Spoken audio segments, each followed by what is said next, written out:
Guten Morgen, anderswohin unterwegs, heute wieder aus dem Phantasialand.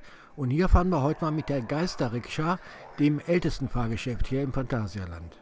Während wir hier durch den Eingangsbereich gehen, zeige ich euch mal anhand von Phantasialand-Plänen, wie die Darstellung der Geister-Rikscha über die Jahrzehnte ausgesehen hat. Während eine Fahrt mit der Geister-Rikscha für viele Jahre einfach Kult ist, fiel mir nur auf, dass man wenig mit den Szenen anzufangen weiß, dass man nicht weiß, wie man sie interpretieren soll. Ich bin ja kein Sinologe, also kann durchaus sein, dass ich bei einigen Sachen voll daneben liege. Aber versuchen wir es mal. 1981 im Bereich Chinatown eröffnet, gilt sie bis heute als längste unterirdische Themenfahrt in Europa. Es geht um die chinesische Mythologie. Zu Beginn geht es gleich bergab, nämlich runter in die Unterwelt. Den Riesen, den man als erstes sieht, das ist der Todesgott Yama oder Yanglua. Er ist der König der Hölle, der Herrscher über das Jenseits. Er entscheidet, welchen der Schicksalspfade man im Reich der Toten zu gehen hat. Das wird entschieden aus der Summe der guten und schlechten Taten. Die kleinen Figuren, die man da gesehen hat, das sind seine Boten, das sind die die Menschen abholen auf der Erde. Und jetzt sind wir in Diu, das ist die Unterwelt in der chinesischen Mythologie. Das ist eine Welt, die besteht aus lauter Kammern, da werden die Seelen hingebracht, um für ihre Sünden zu büßen. Es gibt dort, glaube ich, mindestens 10 Gerichtshöfe. Da werden die Urteile gefällt. Die Strafen sind aber derart grausam, dass man sie auch selbst in so einer Geisterbahn nicht darstellen kann. Das wäre eher so eine ziemlich heftige Halloween-Show. Und wenn man die alle durchlaufen hat, dann kommt es zur sogenannten Wiedergeburt. In dieser Berglandschaft drin, da haben wir gerade eine Brücke gesehen. Das könnte in der Mythologie die Brücke der Hilflosigkeit sein, die die Seele überqueren muss, wenn sie die Unterwelt betritt. Das ist so wie der Fluss Styx in der griechischen Mythologie. In der Szene sehen wir einen Krieger, der gegen einen Drachen kämpft. Verstehe ich nicht so ganz die Szene, weil die Drachen spielen zwar in der Mythologie eine große Rolle, aber das sind eigentlich immer die Guten. Das hier sind ein paar Bilder, wie der Eingang zur Geister-Rikscha im Laufe der Jahrzehnte ausgesehen hat. Dieser Friedhof hier, das dürfte die Geisterstadt Faehingdu sein. Hier muss man erst 7 Prüfungen bestehen, bevor man weiterreisen darf. Ein paar Daten zur Geister-Rikscha. Hergestellt hat sie die Firma Schwarzkopf. Es gibt 100 Gondeln, jeweils 3 Personen passen hier rein. 250 Meter ist die Fahrtstrecke lang, 8 Minuten dauert die Fahrt. Die Figuren wurden hergestellt von der Firma Haimo.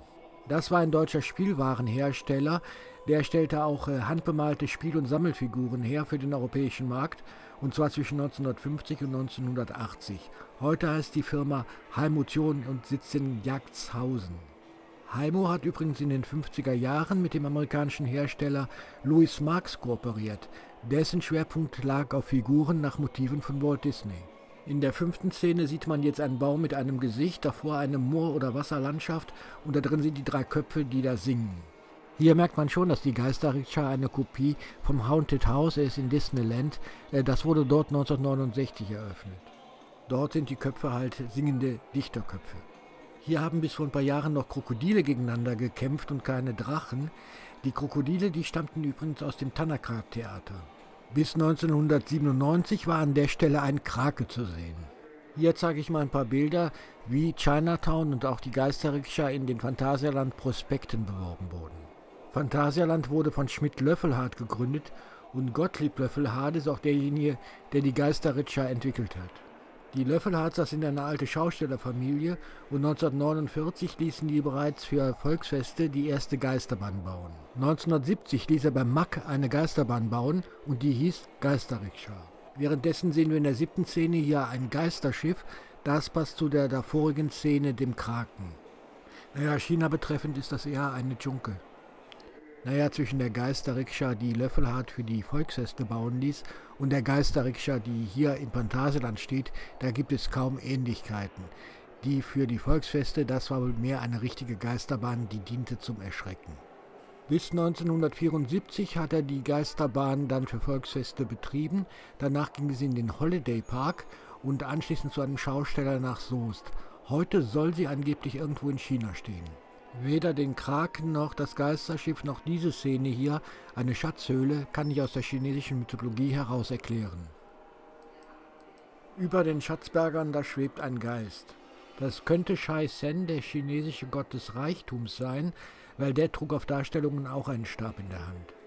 Bis 2001 stand hier die wohl bekannteste Szene aus der Geister-Rikscha, nämlich der Rikscha-Fahrer.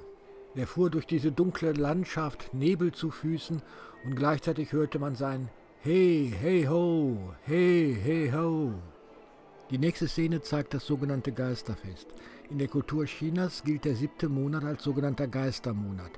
Da kommen die Verstorbenen aus der Unterwelt hoch und besuchen die Lebenden.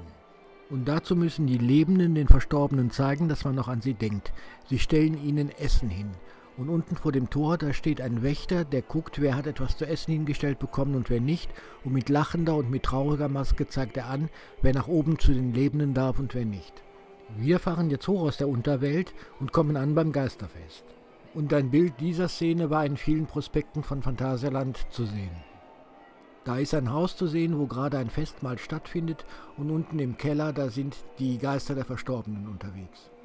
Die Szene erinnert natürlich kolossal an die Geistervilla in Disneyland, und es ist auch so, die Geister, die da unten tanzen, das ist aus Disneyland übernommen. Ja, und Löffelhardt hat diese Szene, die von Disney kam und eigentlich sehr gelungen ist, umbauen lassen auf chinesische Mythologie. Ist aber auch sehr gelungen, und dieses Motiv habe ich jetzt inzwischen schon in einigen Freizeitparks gesehen. Ja, das Tor zur Hölle, das Tor zum Jenseits ist damit geöffnet. Die Geister sind jetzt nach oben gekommen und sagen wir, wer einmal oben ist, der möchte auch da bleiben. Also versucht man, wenn eine Rikscha vorbeikommt, bei Anhalter mitzufahren. Diese Szene, die nennt sich eigentlich die Anhalter, die 3 Geister, die da versuchen zu trampen. Und das sind jetzt Bilder, wie die früher ausgesehen haben, die Anhalter. Das Vorhaben ist von Erfolg gekrönt, denn im Wagen neben einem sitzt durch eine Projektion tatsächlich ein Geist. In einigen Forenbeiträgen habe ich gelesen, dass die Szenen in der Geisterrikscha ja einfach nur so da existieren, keinen Zusammenhang und keinen Sinn haben.